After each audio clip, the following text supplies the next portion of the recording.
What's good? It's your boy Boss. I want to thank you for checking out the channel. We're gonna do a reaction to Snoop Dogg's Drink Champs interview. So make sure you hit that like button, hit the subscribe button. Let's get into it. What up, it's DJ EFN. This is Military Crazy War, great motherfucking drunk, bucket, and all that. Make some noise! And let's just be clear. We are rich now. We don't travel for nobody. It's true. But when Not often. when we get a good call from one Snoop Doggadelia, and then Snoop Doggadelia gives us a call with the chairman. We call him the chairman because he gives us a lot of money. I like that y'all laughed, but we didn't. And the chairman said, we got to talk about the Snoop Dogg Death Row collaboration NFT. And I said, wait a minute.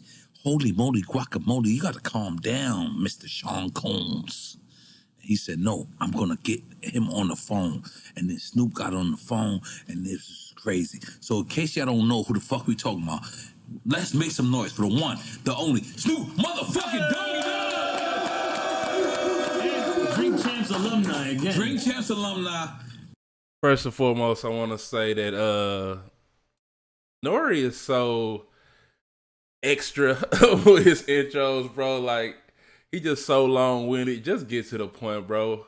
Introduce the legend Snoop Dogg. Stop all this yada yada yada bada bada bada. Come on, bro. Let's get to it. He came early on Drink artists Champs. that ever make us go to him. Oh yeah, we went to the hotel in like To the West Palm. hotel. I didn't want y'all to get a break and a vacation. You know, Florida to California, it's the same shit. Florida to California, No, but Palm Snoop Tree, Dogg. same guy. Snoop. I ain't gonna lie. I looked at the compound. We really respect This what is you're beautiful, doing. yeah. Hold on, Uncle. Cámate. The compound. Here's what's crazy about it. Crip like a motherfucker. In a Inglewood neighborhood. Blood like a motherfucker. How is we corroborating this? Well, the simple fact is that I've outgrown the banging element. I'm more of a businessman, and when you learn to be a businessman, you learn how to incorporate everybody. So I got a lot of my blood cousins. That's real shit. Yeah, so I got a lot of my blood cousins that's a part of the operation as well. So we don't keep it, fully cripping on the business. We keep it fully business on the business.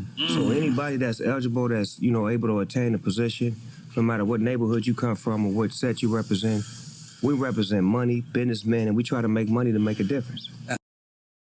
And I respect Snoop for saying that, because I think that's one of the problems that we have with today when it comes to these younger artists that might be gang affiliated or coming straight out the streets, and they really about their street life, and they don't know how to make that transition from street life to the rap game. And some people fall victim and fall to a detriment because of that. Like the case where we just got, which I'm probably do a video later, about Pooh Shiesty. He's one of them guys that he from the streets, he about what he about, and now he finna serve a 5-year sentence. So it's like some of these artists would do so much better if they can get out of their egos and say, yeah, I used to be a street nigga, but now I'm trying to do legitimate business, trying to get to this money. And that doesn't mean that I'm still not a real nigga and I won't do something or protect my family or protect myself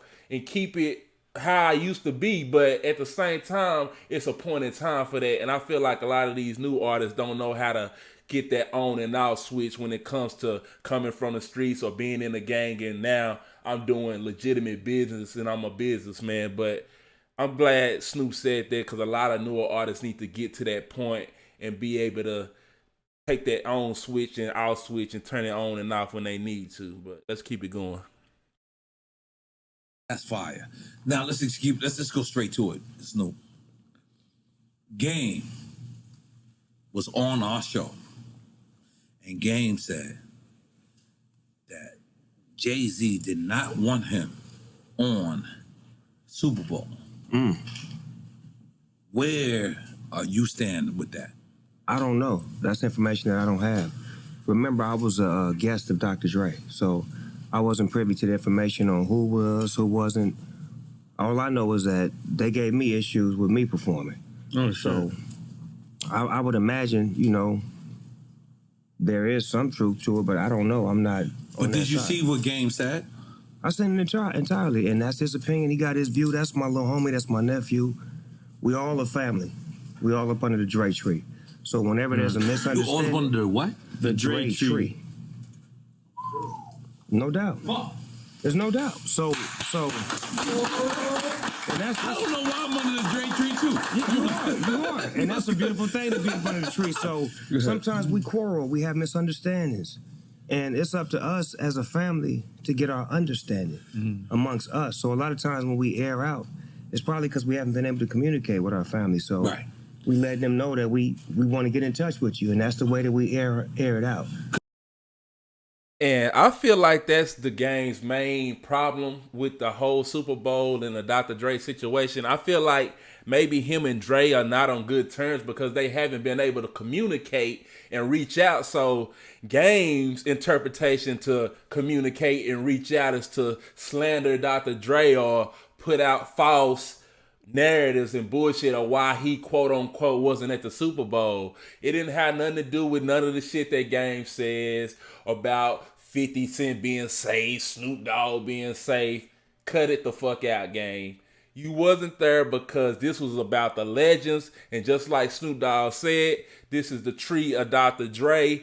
Yes, the Game is under the tree of Dr. Dre, but again, this was about legends. Mary J. Blige, legend. Eminem, legend. 50 Cent, legend. Snoop Dogg, legend. Dr. Dre, legend. A little medley for Tupac, legend. Now, is the Game a legend? A West Coast legend, but is he a legend, hip-hop legend overall? No. So cut it out. I respect Snoop for saying that, but sometimes I wish the OGs like Snoop and the other people like Dr. Dre would check the Game and put him in his place and stop having him be out here spreading these lies and rumors, bro. Like, stop that cap, bro. Stop the cap. Let's keep it going, though. Because there was two things. I didn't see Scott Storch and I didn't see Game. And that's the two things that I would be like, you know what? This would be great. Let me tell you what you didn't see that you ain't saying nothing about. You didn't hear G-Thing. You didn't hear shit from Death Row. What about that era? That didn't mean nothing? Right. That meant something. Okay then, so what about that? So you got to look at Dr. Dre's mind state. Whatever he was on, he was on. That was his show. They asked him to perform. So whoever he wanted to bring to the party, he had the right to. And when he said, I don't want to do this song, or this song, we couldn't contest that because they didn't ask us to come. I would have loved to do G-Thing, Gin and Juice, What's My Name, Drop It Like It's Hot, anything out of my catalog. I didn't get to do one Snoop Dogg song. I did everything to support Dr. Dre. Let's make some noise for that. You see what Snoop just said? He didn't get to perform any of his singles or do anything that represented him. He was just there to support his homie and his OG that put him on, and he took it on the chin like a champ. He didn't cry. He didn't hop on social media. He didn't do none of that silly shit that the emotional The Game be doing. That's what I'm saying. Like, some people got to get out of their egos and just keep it 100, bro. Like, stop the cap. It ain't got nothing to do with none of that bullshit you talking about. You just hurt and in your feelings. So salute to Snoop for keeping the 100, man. He ain't doing any NWA stuff either. Now, Snoop, let me be clear. So I hit the homie, the big homie Jay-Z, right? And I told him to come pull up on me. And he pulled up on me. And this is exactly, I swear to God, my nephew, where my nephew at? He right here to the left. I said to my nephew, I said, yo, listen, I have to ask him this straight up. So I said, yo, who is the people that's on NFL? And he said to me, I'm sorry for anybody who don't understand. And he said, Get to the point, my nigga. the white guy called for 50 Cent. So I said, who's the white guy? I'm big in this Jimmy Iovine. Mm-hmm. And he said, no, Eminem called directly for 50. And he said, That's his guy. He said, I can't do it if I can't bring 50 up. But that's his guy. Now, that was beautiful. And guess who's Dre's guy? Your Me. guy. And me. Let's make some noise. No, but Snoop, you the most famous rapper in the history of history. I beg to differ. That's a fact. Who would you say is the most famous in your mind? Mickey Mouse. Rapper? No, I'm fucking with you. Man, get out of here. No, Snoop, you the most famous. But by the way, let me just be clear. Thank you, sir. Let me just be clear, Snoop. 1,000,000%, we expected you to be there. We didn't expect Mary. Mm-hmm. We didn't expect Kendrick. Mm-hmm. We expected Dre and Snoop. So what happens at this rehearsal? I forgot all about Kendrick. Well, it's put together before the rehearsal. It's actually conversation before we even get to the rehearsal. You know, on the game plan, what it should look like, what it sound like, what we should do. You know, songs, looks, etc., etc. The whole get out, because Dr. Dre is a perfectionist. So first of all, he had to fall in love with the project first. And once he falls in love with it, then he's got to figure out how he can creatively fuck everybody up like they never been fucked up before. You know, because niggas been wanting to battle him in the verses and do all this type of shit, but he like, Niggas can't I battle need to Dr. show Dre you niggas verses. that y'all can't fuck with me. Yes. And there's only one way to show you niggas, the Super Bowl, the biggest stage in the world. Give me a moment. I mean, but what people don't understand is he didn't do nothing from the Ruthless catalog, the Death Row catalog, nothing from Snoop Dogg's catalog. He only had 12 minutes. Yeah, it's short. It was short. See, what people going into all this, nigga, look at, what could you do in 12 fucking minutes where you gonna satisfy everybody? He did a crazy ass mixtape. I'm saying, but where are you gonna satisfy everybody in 12 minutes you're when not. your catalog is fucking 3 years long? That's true. You gonna miss a beat, you Of gonna course. miss, where was Ice Cube? Fuck. Hello? Who, that's the ace in the Did I hole. get too loud? No, you didn't, because that's the ace in the hole. Fuck, where was Ice Cube? Right, but, Where was NWA? but at the same time, I'm sorry, Snoop, you got me hyped. well, we have to respect Dre's mind state. Now, when the NFL call us individually to do a show, then we can do what we want to do after we put in the work that Dre put in to be on the level to get that position. That's a So we fact. can't, knock it. We got to say, you know what, we applaud it because maybe that'll open the door for me or someone else who continues the journey that Dre put down in hip hop for 30 fucking years. 3 decades of fucking hit records. I'm gonna be honest with you, Snoop. I mean, fuck all that. We can't be honest. We don't have to stay there for a minute. Stay there for a minute. 3 decades. 80s, 90s, 2000, 2010s, and just dropped on the GTA game. Talk to me. I talk back. Yo, Snoop, I'm gonna be honest. Oh, that's 5 decades? Yes, 5 Sorry, I decades. can't count. I switched school because of recess. I can't count. Hey, pop your collar, motherfucker. Pop your collar. Yo, Snoop, I'm gonna be honest, Snoop. So, I hit the big homie, and I say, yo, come through and come see me. And then Jay-Z come see me. He actually comes see me. He comes. Yes, thank you. Is this the cold ones? Okay.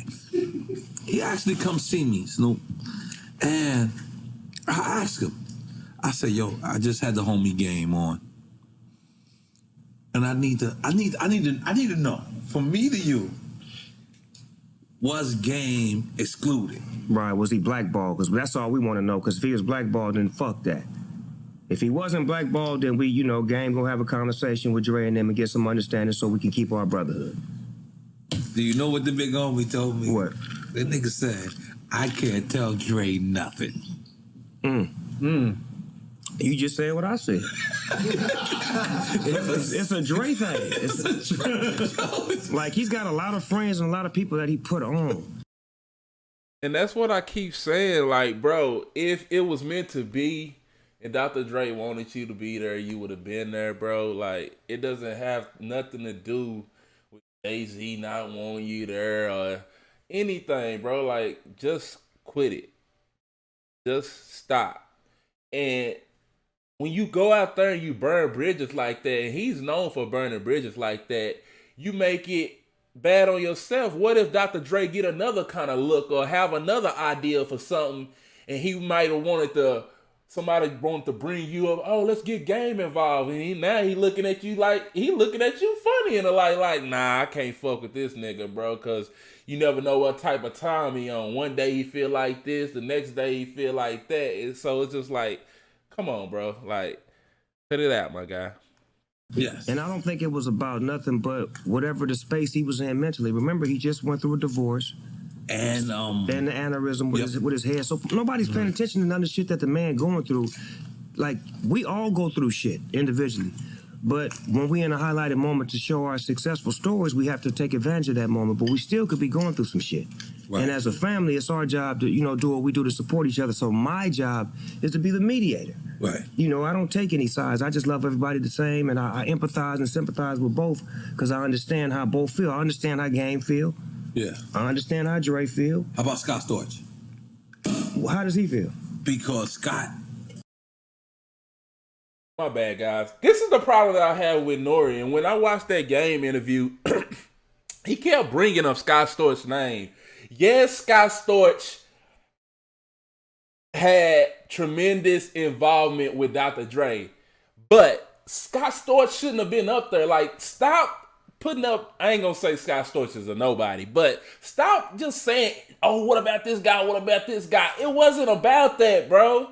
Stop doing that shit. Stop that kumbaya, we are the world shit. That's not what it's about, bro. Like, stop doing that shit. You keep talking about Scott Storch, man. Like, come on. Felt like he should have been the guy on the piano.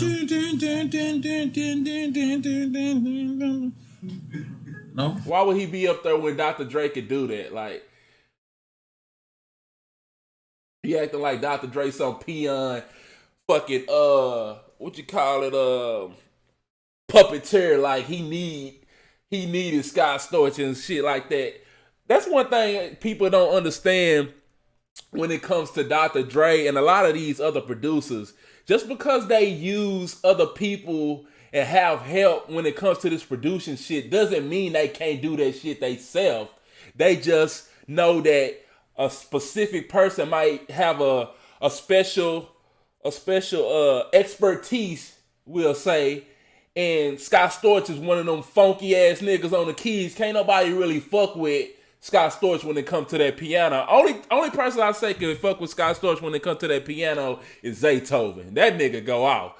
But it's like, come on, bro. Like, stop trying to discredit. I ain't saying he trying to discredit him, but stop trying to say like, oh, he should have been up there on the keys like Dr. Dre, just some puppeteer that don't know how to play the keys or something. Like, come out of here. And then I seen a lot of people saying that when he did the little Tupac melody, like, oh, Dr. Dre get it. I didn't know he knew how to actually play I think it was Questlove ass. Like, how you gonna be regarded in hip hop talking about you didn't know Dr. Dre actually knew how to play the piano or some shit he said? I can't believe these niggas.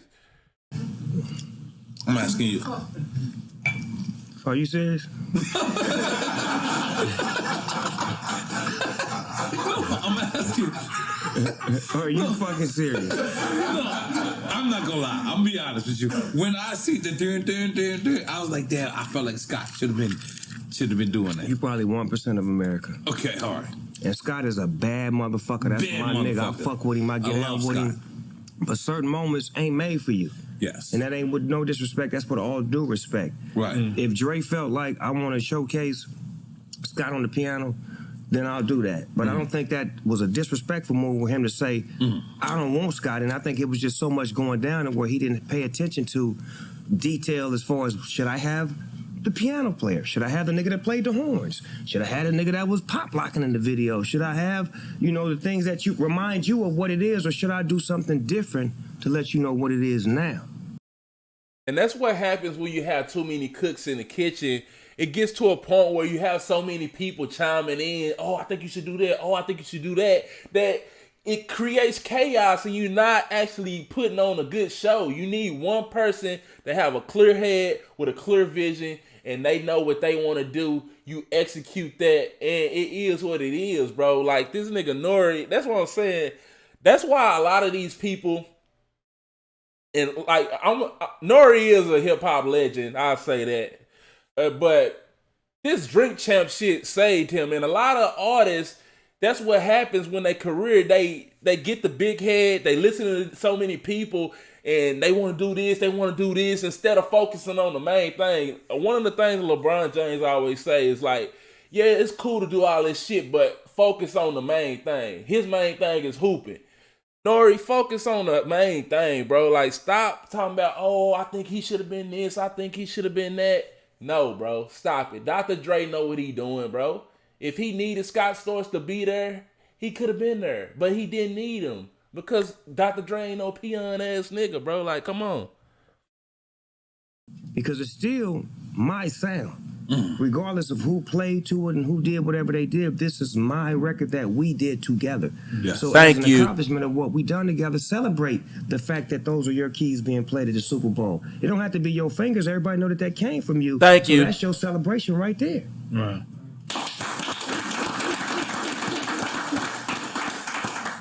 Snoop, I'm gonna be honest with you. When I posted the picture with you and Puffy, and I said, "Bad boy, Death Row," so many people hit me and said, "That's not right. People died. People, such." And I said, "Shut the fuck up." Yeah, but people died, but we didn't have nothing to do with it. We was always the peaceful ones.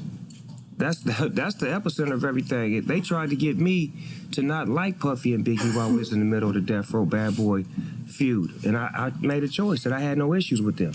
That was the Angie Martinez interview back in the days that created havoc between me and Death Row because I stood on my values. Exactly. Because when you said, I ain't got no issues. I said I'd do a song. I want to do a song with them niggas. That's how I ended. I said I ain't got no issues with Puffy and Biggie. I want to do a song with them niggas. Middle of the war. In New York. In New York. On Hot 97. Why the fuck did you say that? Because that's how I felt. What the fuck? What I'm supposed to fake? And I respect Snoop Dogg for that, because like if you take it to these days, nowadays, let's take the quote unquote the big B for today when it comes to NBA YoungBoy and Lil Durk. NBA YoungBoy ain't got no real smoke. Like, why is NBA YoungBoy hopping into Quando Rondo's beat? Quando Rondo had smoke with Lil Durk. NBA YoungBoy don't got no smoke with Quando Rondo. Now, I heard Quando Rondo is signed to NBA YoungBoy, but that's one of these things I can't stand with this new age game. It's like all this fake beef, and they do this and do this. Oh, I'm smoking on this sop. I'm smoking on this op and shit like that. And in return, this shit ain't about nothing in the grand scheme of things. It ain't really about nothing. And these niggas end up killing each other over nothing. It's over bullshit, but it's over egos because they can't be a real man and be like, I ain't really got no smoke with that nigga, bro. Like, I understand having standing 10 toes down and backing your nigga, but you ain't got no beef with no Lil Durk. So why y'all over here sending diss records here and diss records there, doing videos, and you got Lil Durk doing fucking videos at his concerts and shit of him wrestling moves and all kind of shit. It's just silly shit, WWE. But at the same time, like it was back in the day, I hate to say that because it made me sound like an old ass nigga, but niggas kept that shit on wax, bro. It wasn't no real deal spill. And nowadays, these niggas, if they really act like they got some smoke or some beef, they really ready to kill these niggas. It's just stupid, bro. I don't fuck with that shit at all. Here's the situation, man. Mm-hmm. At that time, they was on our ass. Right. Let's keep it 1,000 wild. Yeah. Some niggas don't like competition. I take it on. I love when a nigga better than me. Because you gonna make me better. Do you think me and Jay-Z and Nas and all these niggas was based off of us not having creative competition? That's what it's always about. But it ain't about hate. It's about, oh, that nigga just dropped a bomb-ass album. Who did? Jigga did. Hold on, let me load up. What producers he used? Pharrell call that nigga. Timbaland call that nigga. Just Blaze call them niggas. And the same thing when Snoop drop a hot rock. Jay-Z calling my producers. It's competition, it's fun, it's love. This is what we do. We don't kill behind it. And motherfuckers didn't understand that I had enough sense to know that I had just beat a murder case. Murder case. So now you want me to get in another one? While I'm in New York with no guns? Jeez Louise, I'm from the hood. I gangbang, so I understand street politics. And I know there's gangbangers everywhere. Yes. We ain't the toughest niggas in the world. There's a tough nigga on every block. So when you try to be too tough, that's when your ass get checked. So I knew my position was I loved hip-hop. I was raised off of New York hip-hop. That's the mecca of hip-hop. Gonna always be to me. So as far as me to respect Puffy and Biggie at that moment, that's what it was about. I respected their music. Their shit sounded good. It felt good. And they were friends of mine when we were making records on Death Row. I used to go to Daddy's house and hang out with them. We got footage of me and Biggie and Tupac. There's footage of me, Biggie, and Tupac on stage rapping in California. But why were you the only one? I wasn't brainwashed. You know what? You know what? Because niggas is frauds, that's why. You weren't the only one. There was corrupt. There was Daz on the law. They didn't have the manpower to say what I said. You feel what I'm saying? So I could test the system because I built the system. Right. You feel what I'm saying? So, and I wasn't trying to test the system. I was just trying to put some peace in the air because I was like, you know what? Maybe if I say this shit that I really feel, maybe they'll say, you know what? It ain't that bad. And then you speed the clock up and find out that Biggie didn't have nothing to do with Tupac getting shot. Nah, that's a fact. Not at all. That's fucked up. Bunch of he say, she say bullshit. It really, and I had to take all of that shit on my head from out here, from niggas out here saying, how you gonna ride with them bitch ass niggas, cuz, and pop cotton and pop? I'm like, nigga, that's my values. What's happening? You got a problem? Come see me. But that's let me just stop you for 1 second. But that's and I know I'm big right now. I'm big. I'm fat. But Rivera called me and said, yo, I need to tell you, I don't want that big bad boy Death Row collaboration to happen. This is Rivera. This is Little Kim, Biggie, and I said, why would you not want that? And he said, because people got killed and whatever. So I said, yo, listen, this people is what got stabbed too. Yeah. And didn't do nothing. So this is what I said. Wait, you talking about this being now? Talking about the NFT? Yesterday. Trying to check in. This is yesterday. Have your own business. So he said to me. He said to me. I don't like the. You don't like me? No. Oh, okay. No. He said, Yeah, Snoop ready to go. Shut your bitch ass up, man. Get out of here. He said, this is last time I remember. So he said, I don't like the bad boy Death Row collaboration because it ain't what it was, cuz it's some new shit. This is new shit. This is what I'm trying to tell him. Like, let me talk to you right now, if you listen, if you watching. We progressing, we moving our minds. I'm a 50-year-old man now. I'm not a 20-something-year-old young kid, and I lead by example. And a lot of kids follow me. So if we can show growth and progression, that we can move forward, and we can take this bad boy Death Row, what it used to be, and make it a collaboration on peace and love. Just so you know, Puffy's sons and my sons have been best friends since they were 6, 7 years old. Facts. And let me give you the real story on that one, brother. I didn't make it happen, and Puffy didn't make it happen. One night I was at my house and Puffy's son was over about like 9 o'clock. And I'm like, cuz, what time you going home? And he like, I'm spending the night. I'm like, did you tell your dad? He like, nah, my mom dropped me off. So Kim, rest in peace, was connecting my kids with Puff kids, and they formed a friendship and a bond. When Justin went to UCLA, my son went to UCLA. When Christian was rapping, my son was rapping. When he was modeling, they was flying over the world together. So they forged a friendship and a brotherhood that me and Puff always had. So if we got the opportunity to take these two brands and show people what it can be as opposed to what it used to be, that's what the fuck we gonna do. Damn, that was hard. And that's where we're going to end it, guys. I want to thank y'all for checking in with me. But make sure you hit that like button, hit the subscribe button. Don't forget to hit the bell notification so you know when your boy drop a new video. Leave some comments below. Let me know how y'all feel about this. Did you like it? Did you not like it? Did you agree with some of the points that I made? Or did you disagree with some of the points I made? Let me know. I'm here for all the smoke, all the criticism, all the praise. Thank y'all for watching my channel. I'll catch y'all on the next one. I'm out.